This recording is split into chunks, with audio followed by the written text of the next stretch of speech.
Welcome to the Anime Audiophile Podcast. Please like and subscribe for more. Thank you. Konoha Hiden, the perfect day for a wedding. Chapter 4. One bowl full of soul. These days, Naruto, fish cakes served atop ramen, was incredibly popular. When did it happen?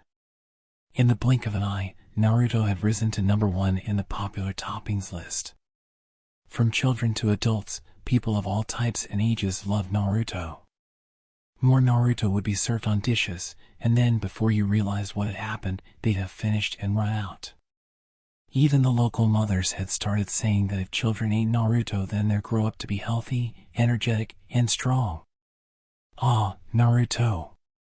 You scruffy-looking fish cakes, with your pale white background and pink swirling whirlpool in the middle. But if you weren't here, people would feel so very lonely. Itachi, the owner of Ichiraku Ramen, was cutting up more Naruto fish cakes today.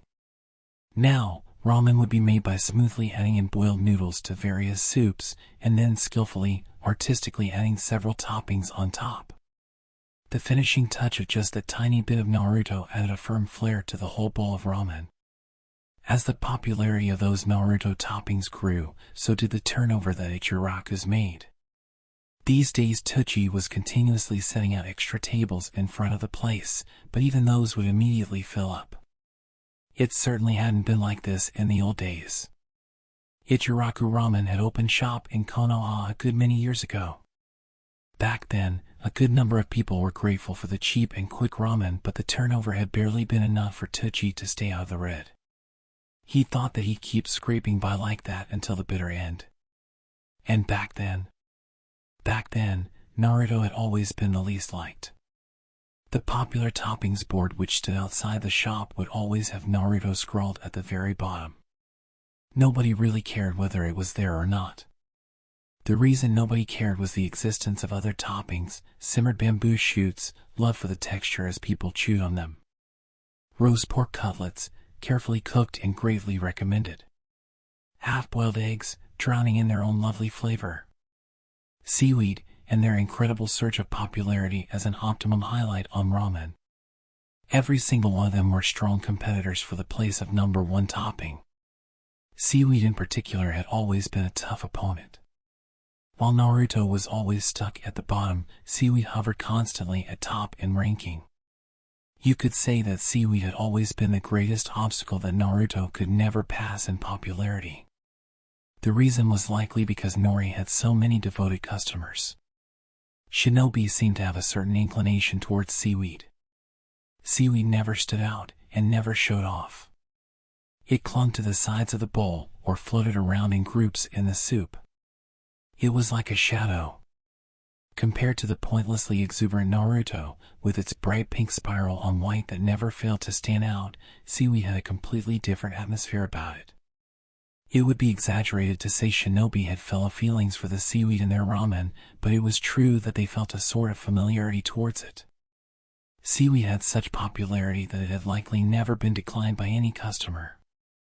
To think that Naruto had finally surpassed Seaweed, no, not just seaweed, but bamboo shoots and pork cutlets and eggs as well. It had surpassed them all, now sitting at the very top of the popular toppings board. Itachi looked at the proudly sparkling Naruto, and felt emotional. He thought about how eras would change and ramen would be continued to be made and great changes like this would still take place. When he thought about it, Naruto was made of minced fish after all, and it contained various nutrients Shinobi needed. And then, more importantly, the swirling pink whirlpool pattern looked pretty similar to the mark of Konoha carved into the Hitachi of Konoha's Shinobi. One could even say the jagged edges of Naruto looked similar to shuriken. The Naruto hadn't been popular up to now, but the tide had turned, and in the present, Naruto was mysteriously and deeply appreciated by Shinobi. There was some curious sort of fate between Shinobi and Naruto. One could say that Naruto was a foodstuff that seemed like it had almost been made specifically for Shinobi to eat. But as for the question as to why Naruto was suddenly so beloved by so many shinobi, well, that was all thanks to another Naruto. His regular customer, Naruto. The popularity of Naruto today was all thanks to that Naruto. Well now, from now, we'll be focusing on the story of that customer Naruto, instead of the topping. Uzumaki Naruto, he had been frequenting Itachi's shop ever since he was a child, a regular among regulars. Itachi had been invited to his wedding ceremony. Although Naruto had told him he was getting married, Itachi hadn't imagined he'd even be invited to the wedding. He had to think of a good wedding gift. To think that little kid's now getting married. Coupling that with Naruto's amazing climb to the top of the popular toppings list, Itachi had many things he felt emotional about. It really made him acutely aware of how time kept flowing and passing. Itachi's memories took him back to the first time Naruto had come to his store. "Hey lad. Do you want to come over and eat something?" Itachi had called out with a smile on his face, but the young boy jolted with a start, his whole body shaking. It had just passed dinner time, so the shop was empty. Itachi had noticed the child constantly sneaking glances towards the Chirakus as he wandered aimlessly on the streets. He hadn't just seen the boy today, either. The kid had been wandering around here a lot the past few days, and Itachi had gotten used to the sight of him. He would always walk hesitantly towards the shop, and then walk away, back and forth without ever actually coming in. Sooner or later, Itachi had found himself getting curious about the young boy always wandering around his field of vision. It was because every time Itachi saw him, the child was all alone. Today as well, the boy was hunching his shoulders against the cold weather, sneaking quick peeps inside the store every few minutes. There weren't any other customers around to deal with anyway, so Itachi just instinctively called out to him. The child approached him slowly, trembling with nerves. But Itachi slid out a bowl of ramen towards the boy, and that tiny, frightened face instantly lit up. What was the little one doing, outside at this late hour all by himself? Just what was his family doing? His parents? Those thoughts passed through Itachi's mind, but he didn't ask the child any questions. He just watched over him as he ate. It looked like he was enjoying the meal. Soon enough, the child had lifted the great bowl to his lips with his tiny hands, tipping it back so as to slurp up all the soup he could and not leave a single drop behind. The bowl so large compared to him that his face disappeared completely out of sight. When the child lowered the bowl, he looked happy and content. His eyes met Itachi's, and the kid grinned so wide that his teeth showed. Itachi found himself grinning back. "You eat really well," he said. "All right, lad. I've decided it'll be the shop's treat for your meal today." When Itachi said that, the child's grin turned even brighter. He said thank you, and introduced himself. The kid's name was Uzumaki Naruto. Itachi had privately thought to himself that it was a name with a nice, shared fate with ramen. That was how he'd first met Naruto. After that day, Naruto would often show up to come and eat at Itachi's shop. Itachi heard from his other customers how Naruto didn't have any family. He also heard about the unpleasant treatment Naruto received from most of the villagers. So that was what his constant, nervous back and forth in front of the shop had been about. One of Itachi's other regular customers told him this: "Why do you let that kid into the store? All the other stores ward him off. Your sales are going to suffer. You lose money, I'm telling you now." The words themselves hadn't seemed to come from a bad place.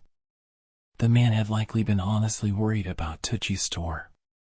But still, somehow, Itachi found himself losing his temper and letting loose a furious lecture.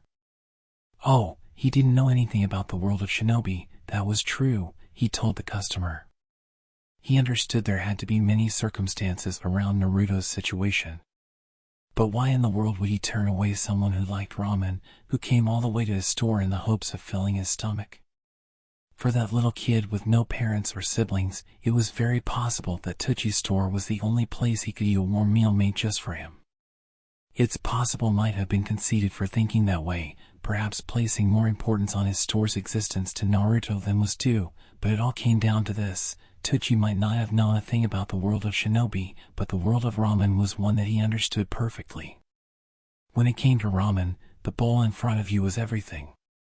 Itachi concentrated wholly, devotedly on every bowl of ramen he prepared, silently and without compromise. He put his pride as an artisan on the line and gave his everything to make each bowl of ramen. So a child who found that bowl of ramen so delicious, who ate his food looking so ridiculously happy, how could Itachi possibly turn him away? It wasn't possible. Any ramen store worth their salt would say the same. You're supposed to sit down and eat the bowl of ramen in front of you, Itachi snapped to the customer. The circumstances of the person sitting next to you shouldn't matter. The person sitting next to you was just someone who had come to eat ramen just like everyone else. It was that simple, so what exactly was the problem? If there was any wrong to be found when a customer was glancing nervously to stare at another one, then it was the ramen. The ramen had been cooked badly. Because if you cooked really good ramen and set it in front of someone, then they wouldn't be able to think about anyone else. They'd just be transfixed by the bowl in front of them and happily eat without a care for whoever is around them. And if there's anyone who doesn't like our store because of that, then I'd be pleased if they did get lost. Itachi had said as he finished the rant he'd unleashed on his regular customer.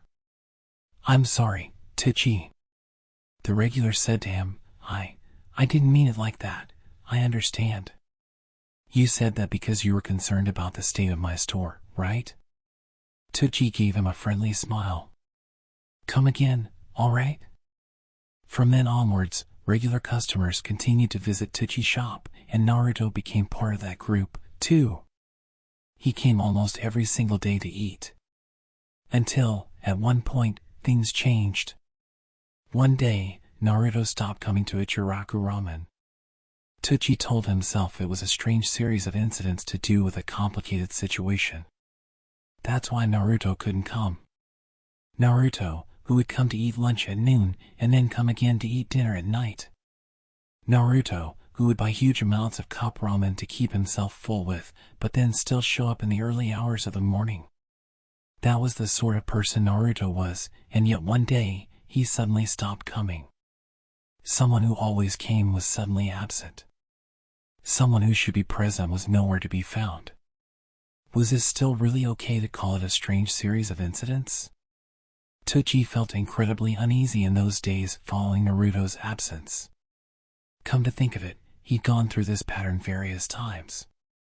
The reason was that while he served many villagers ramen, he also had a lot of customers who were shinobi.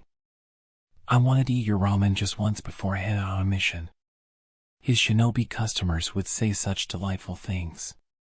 Itachi would think fervently to himself as he cooked their ramen, I really hope you come back and eat my ramen again. It wasn't because he wanted to sell them more ramen. It was because he wanted them to come back safe. If you could come back safe, eat my ramen, and show me that smiling face again, it would be far more happiness than any artisan could ask for. I won't even charge you. Of course, it was a bit idealistic of him to ignore the fact that if he didn't charge for their second meal, he would have a hard time paying the bills for the ingredients of said meal. But at the end of the day, Itachi had gone through many years at his shops where shinobi customers suddenly stopped coming. They hadn't come almost every day like Naruto had, but they had still come frequently throughout every year. I've got a mission after this. When my mission ends, I'd like to come back and eat your ramen again. They'd say with a smile and head out. They would head out and never come back. Itachi waited for months. He waited for years. They didn't show up. Itachi didn't understand anything about the world of shinobi. But he did know that death chased every single one of them.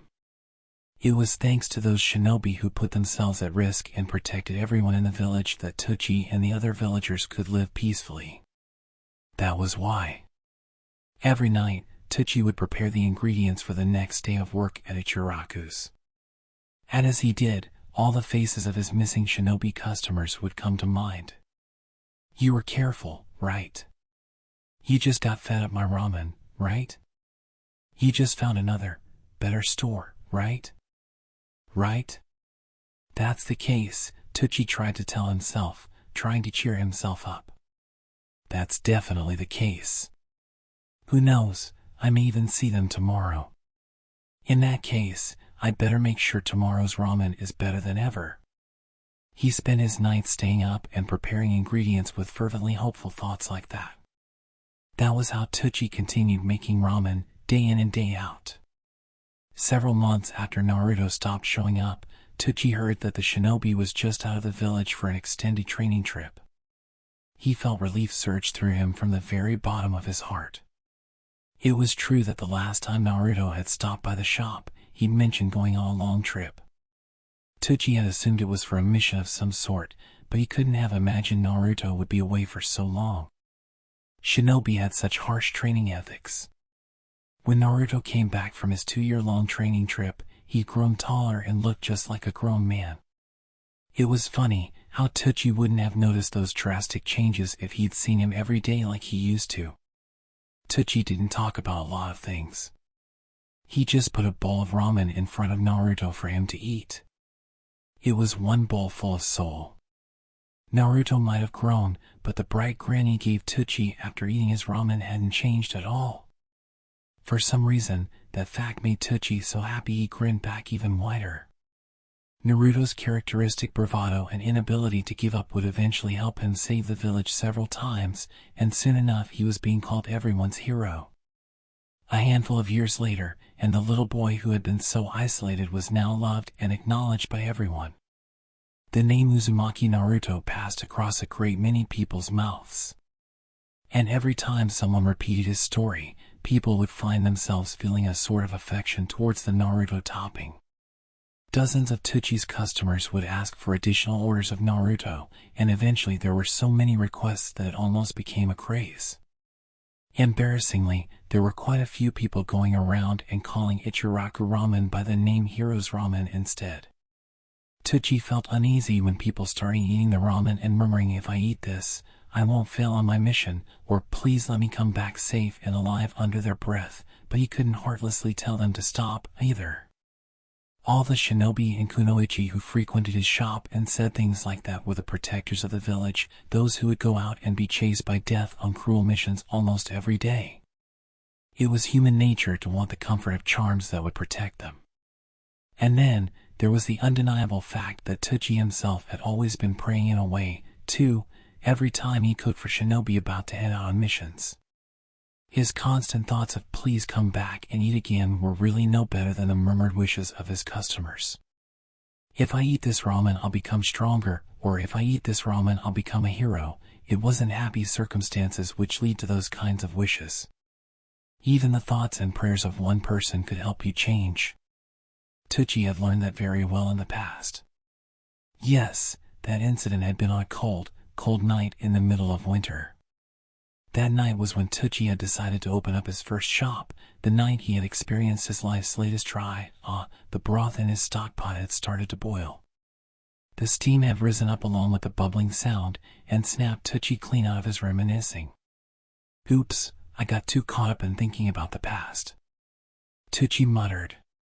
Good grief, he was getting old. He briskly moved on to making the ramen. The boiled noodles were gently put into the soup. He carefully added the toppings, arranging them in a pleasing manner. And then, yes, the final topping of Naruto. Itachi had broken away from his train of thought for the sake of concentrating solely and only on making the bowl of ramen that had been ordered. What had he been thinking about? He'd completely forgotten. Itachi usually forgot things these days, and didn't remember them straight away, but he didn't mind. It was enough to live each day one ramen bowl at a time. What else would the owner of a ramen store wish for? That much was enough. It was because Itachi loved ramen so much that he decided to enter the world of ramen, after all. Besides, if he'd been thinking about something very important, he'd remember it straight away. That's right, he'd been thinking about a wedding present.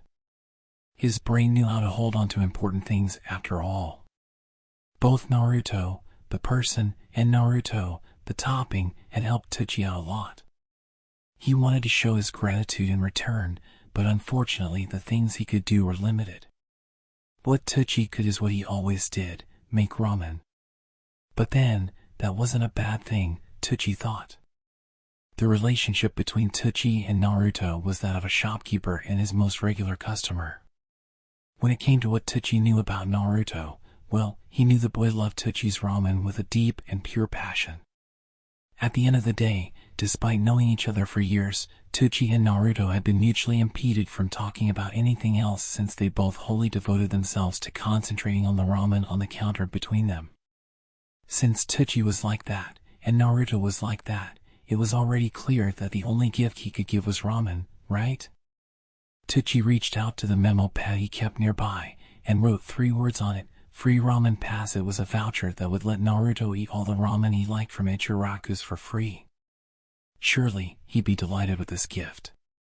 No, hold on a moment. Itachi scribbled a few more words. Free ramen pass, valid for 1 year. There we go. Itachi nodded in complete satisfaction. Wedding presents were all well and good, but that didn't mean money grew up trees. Itachi feared his shop would end up disappearing from the strain of unpaid noodles if he went too over the top. Either way, Naruto would be delighted with this gift, since he could eat all the ramen he loved. He loved ramen a lot, so he'd probably come over every day. Every day. From morning till night. He'd bring along his wife and say, "All right, I'm gonna eat ramen until every cell in my body is made of ramen." And then he'd eat. And eat, and eat, and eat, and eat, and eat, and Itachi's store collapsed. Inside Itachi's mind, he could see his daughter Ayam going absolutely stiff with shock and staring at their collapsed store. Ayam, who worked so cheerfully and energetically to attract customers to their store, was staring sadly at its tattered remains. Itachi didn't know what to say to her, and stayed stock still in shock. 1 year is a long time, Ayam whispered, a large tear falling down her cheek. It was a nightmare. How had this happened? Why had the store collapsed? They'd only been making ramen. Gah! Itachi frantically shook his head to rid himself of the frightening images. Calm down. Calm down, Itachi. Be cool-headed. Indeed, a year is too long. Free ramen pass, valid for 1 year, half a year, half a year. No, that wouldn't do either. The pen in Itachi's hand squeaked from strain as he gripped it far too tight. Free ramen pass, valid for 1 year, half a year, 1 month. Itachi let go of his pen, nodding. This would do. Wait, no, he still felt a little frightened. Free ramen pass, valid for 1 year, half a year, 1 month. 1 week. Itachi's breathing had gotten a little labored. When had that happened? He was picturing Naruto's reaction. 1 whole week? Alright, then I better eat 10 bowls of ramen every day. It was no good. Itachi put the memo pad far away from him. How could he think this was the solution? Vouchers would only bring misery and destruction. It would wreak havoc on him and his daughter. Oh no, Itachi was crying at the horrific images his imagination brought to life. Thanks to his carelessly written voucher, Ayam would be out in the cold, dark streets. She'd meet some shitty man and get married to him. Ayam, how could you do this to me? To marry a buckwheat noodle maker's son. You don't have the right to call me father. Leave. Leave my sight or I'll dump ramen over both our heads. No, oh no, Itachi groaned, cradling his head in his hands. A free pass was impossible. If he did that, he wouldn't be able to make a livelihood. Then, what should he do? He had to put a time limit or number of bowls limit, otherwise it would be a disaster. Even if he told Naruto only eat as much as common sense allows, Itachi's common sense and Naruto's common sense weren't the same thing. That being said, any gift he could give that wasn't ramen felt like it wouldn't have any meaning. It was an impossible situation.